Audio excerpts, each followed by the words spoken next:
Sua Bíblia, lá no livro de Mateus, no capítulo 4, eu vou trazer aqui para você uma palavra rápida, porque nós temos algumas outras coisas ainda que vão acontecer aqui no culto para os pais. Queria trazer essa palavra porque,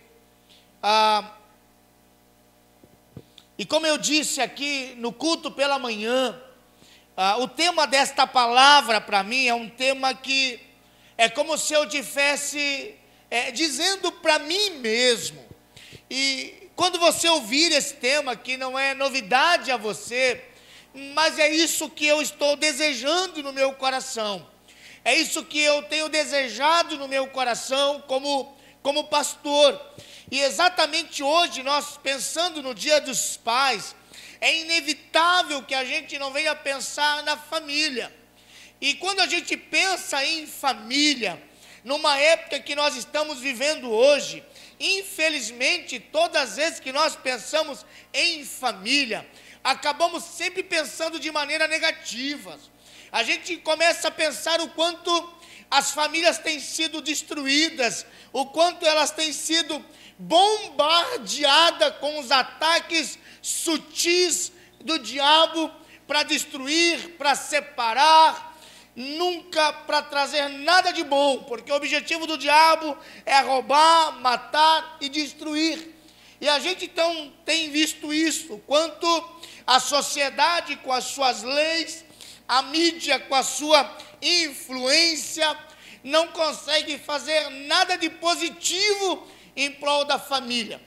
Eu estava outro dia assistindo uma propaganda e eu até achei interessante.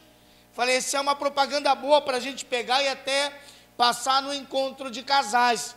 É uma propaganda de um sabão em pó, né? Onde a mulher está ali na lavanderia,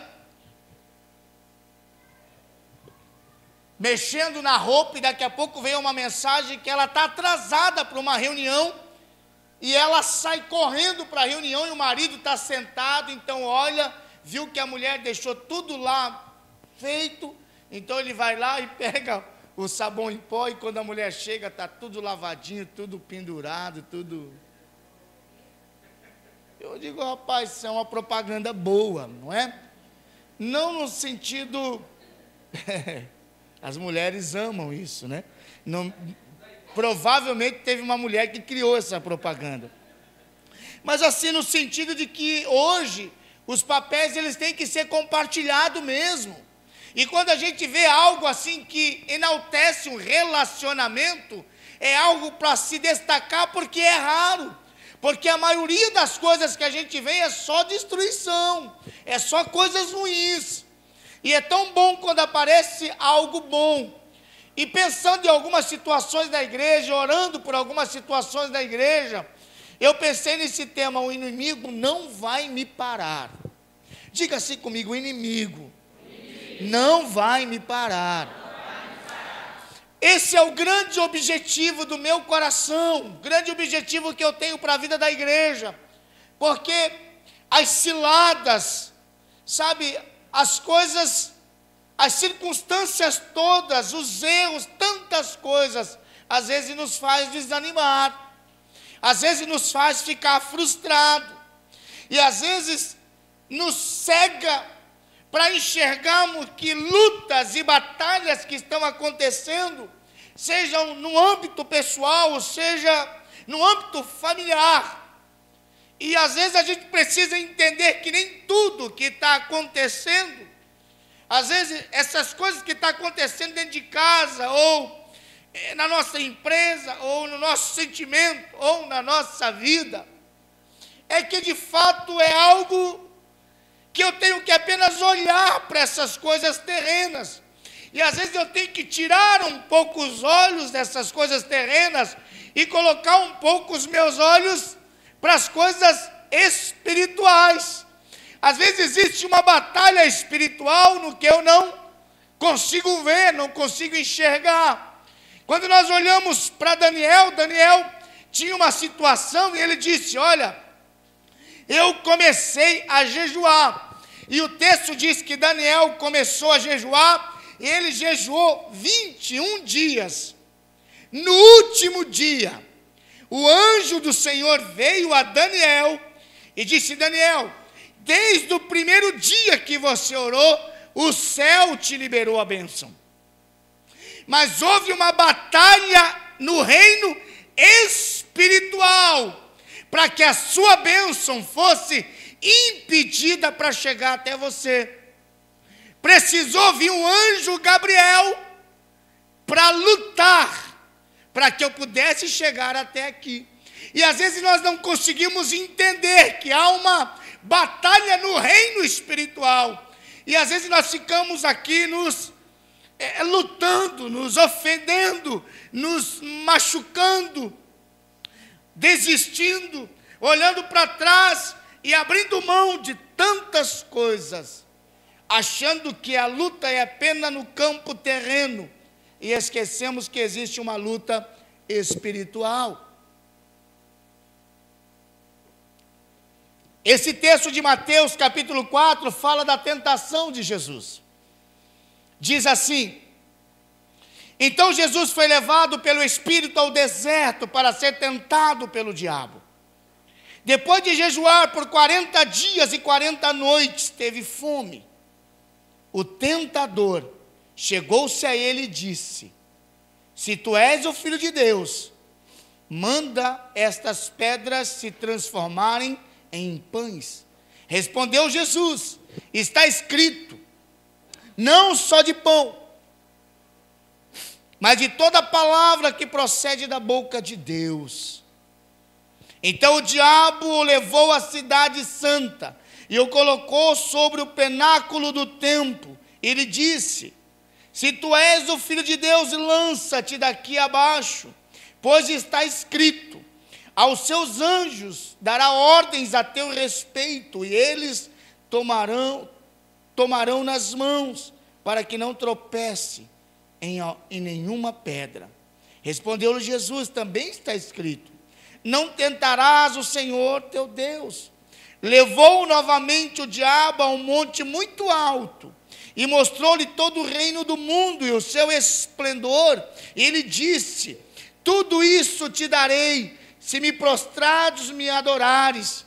Então Jesus lhe disse: vai-te, Satanás, pois está escrito, ao Senhor teu Deus adorarás, e só a ele servirás.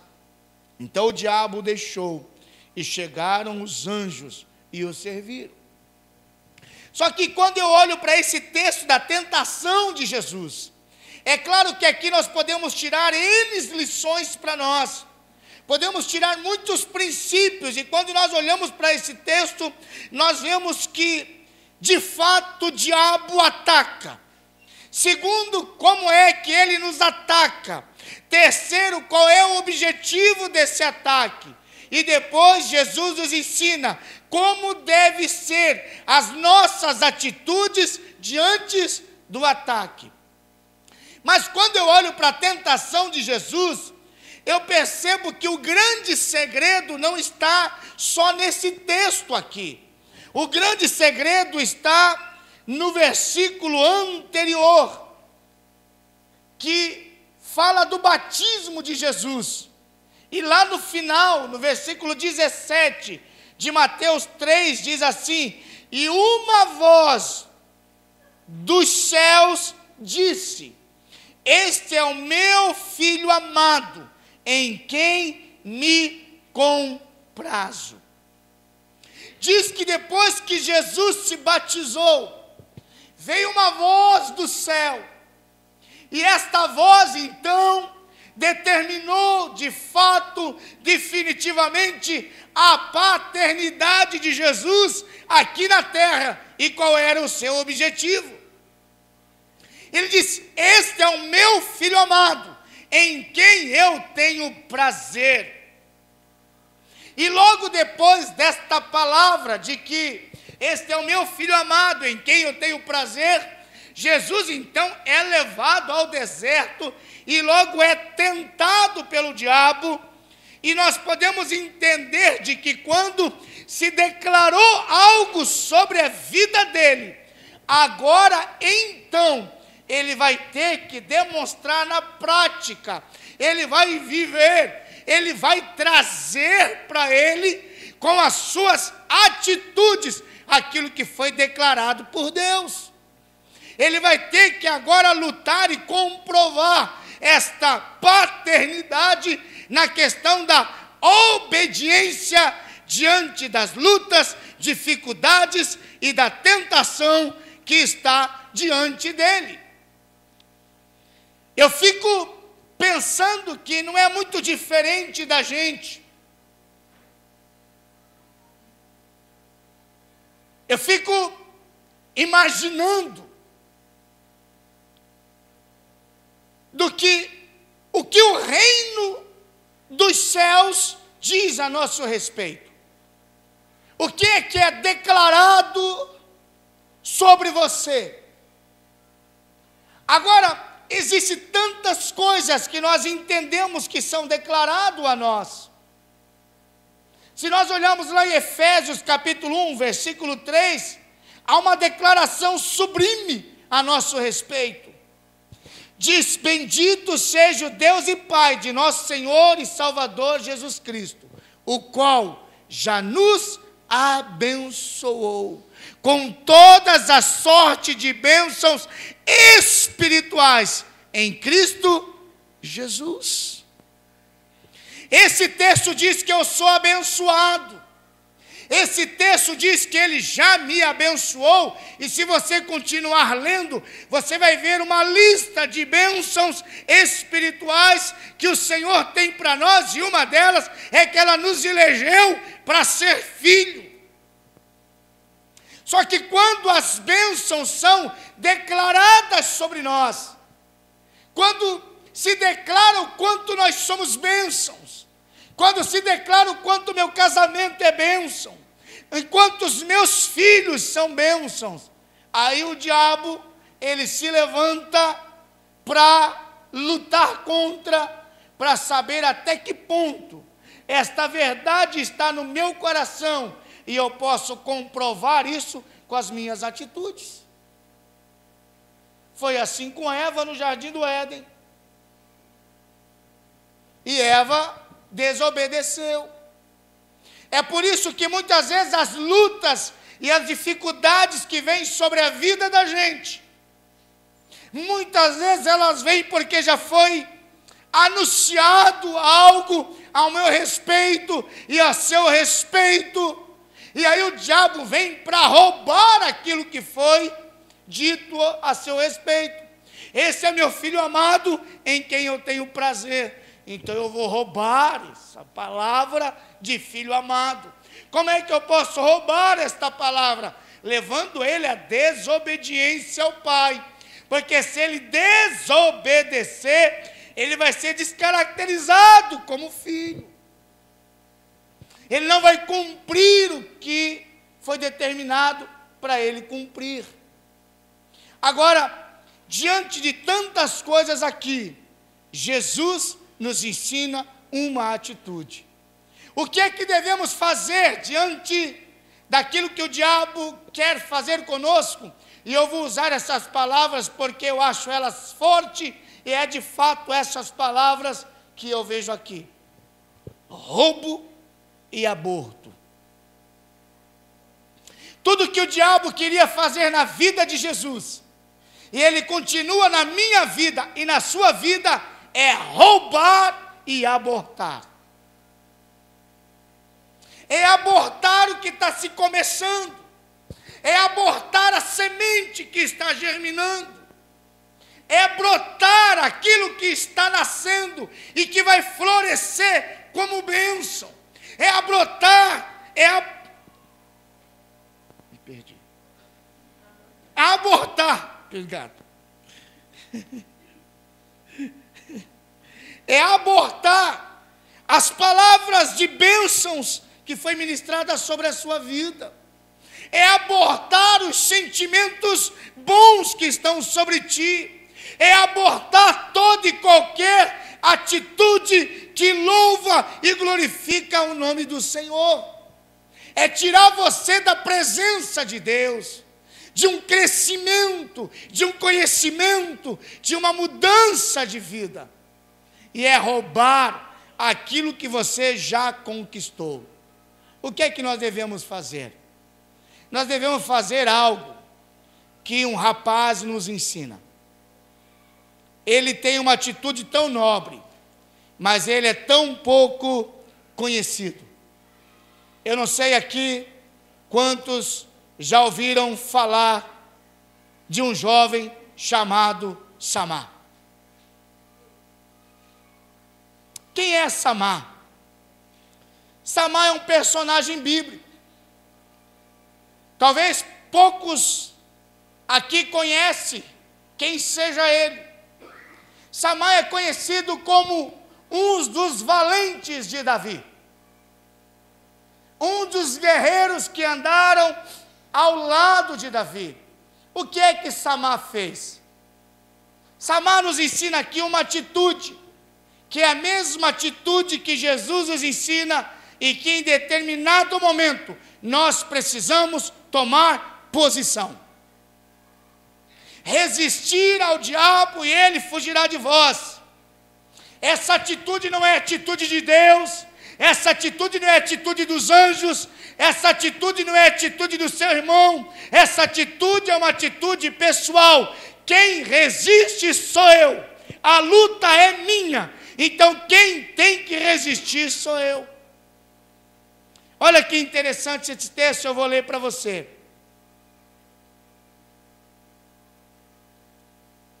Depois dele, Samar, filho de Agé, o Ararita, quando os filisteus se ajuntaram em Leí, onde havia um pedaço de terra cheio de lentilhas, o povo fugiu de diante dos filisteus.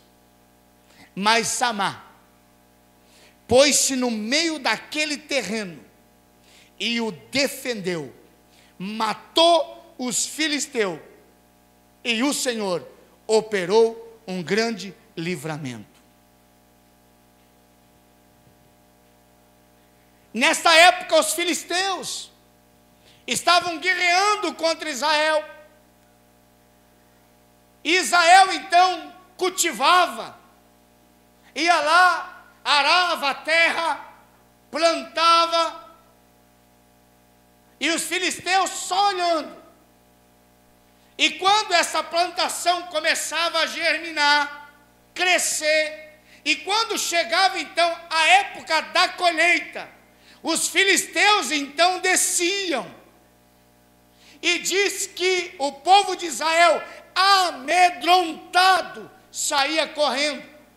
Você vai ver algo semelhante lá em Juízes, quando Gideão é chamado para defender o povo, e diz que o povo correu e se escondia em cavernas.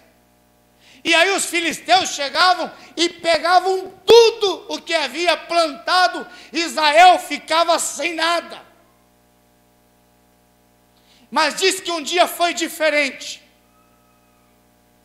A lentilha já estava pronta para a colheita, e os filisteus vieram para roubar, e um homem chamado Samar, no meio da sua plantação, e talvez daí, não sei, talvez, tá? Surgiu a célebre palavra: você só vai conseguir se passar por cima do meu cadáver. Mas Samar plantou o pé no meio da lentilha, o terreno era dele, ele que arou a terra, ele que jogou a semente, foi ele que cuidou para que a plantação crescesse, empunhou a sua espada e disse: aqui não. E diz a palavra de Deus que ele defendeu sozinho contra os filisteus. E a palavra de Deus honra uma atitude como essa. Quando nós nos posicionamos diante do roubo, diante do aborto, nós nos posicionamos e dizemos: a minha família não, os meus filhos não, a minha finança não, o meu ministério não, a minha saúde não. Quando nós nos posicionamos diante daquilo que entendemos que é bênção de Deus, e nós então estamos dispostos a empunhar a nossa espada e dizer: aqui não. Não vai roubar aquilo que eu investi. Não vai roubar aquilo que eu plantei. E Samar sozinho. Mas ele não venceu porque era habilidoso na espada. Mas ele venceu porque há um segredo aqui. E defendeu e matou os filisteus. E o Senhor operou um grande livramento. Quando nós tomamos posição, a unção do Senhor está sobre nós. Quando eu digo sobre a minha família, não. Eu lembro uma missionária, e eu já contei isso. Eu estou meio proibido aqui de contar coisas muito repetitivas, mas como faz tempo isso daqui, talvez os meus acusadores não lembram.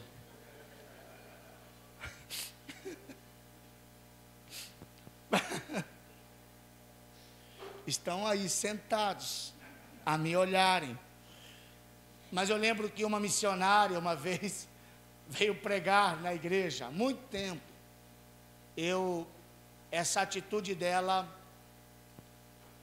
parece uma atitude, mas é uma atitude de Samar. Ela consagrou o filho dela como nós consagramos essa criança aqui. Ela ensinou o filho dela na igreja. Só que chegou um determinado momento que o filho dela começou a andar por caminhos que não agradavam o Senhor, não agradavam a ela e nem a família dela. Fazendo coisas muito ruins. E um dia então ela entrou dentro do quarto. Ela trancou a porta e ela disse: Senhor, eu consagrei o meu filho ao Senhor, ele te pertence. Se for para ele viver a vida deles na garra do diabo lá no mundo, então eu peço, mata ele hoje e leva para o Senhor, porque eu prefiro ele na sua presença do que no mundão. A princípio assusta a gente, mas sabe o que ela está dizendo?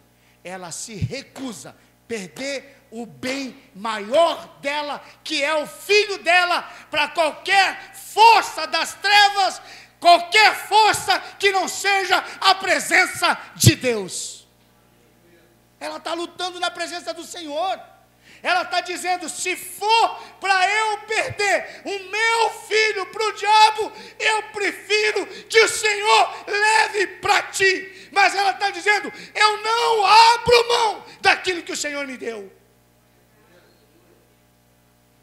Eu não aceito roubo.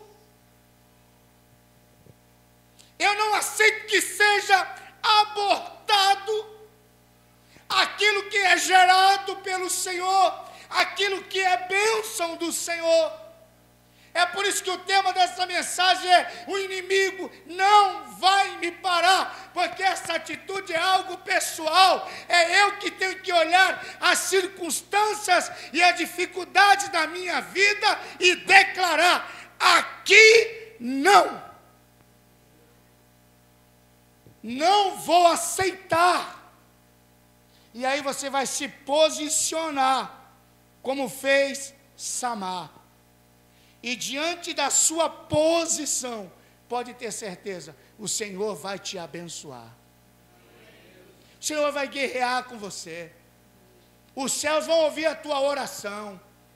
Vai ouvir, ainda que você não consiga mais orar, mas vai ouvir o grito do seu coração.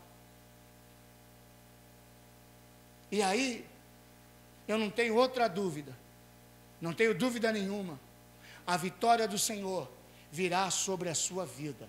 Eu creio. Quero profetizar na sua vida. Quero profetizar de manhã, agora, como eu profetizei pela manhã. Nós gravamos a mensagem, e essa mensagem tem ido para tantos lugares, e eu quero profetizar aqui como profetizei de manhã.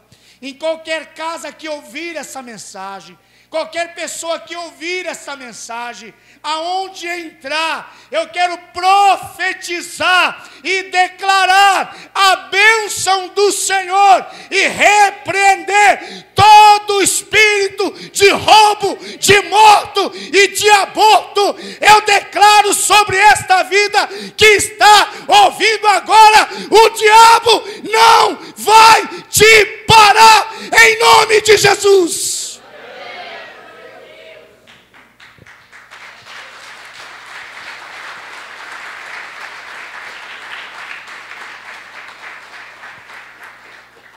Eu quero declarar isso em nome de Jesus. Quero muito que essa mensagem entre dentro de casas.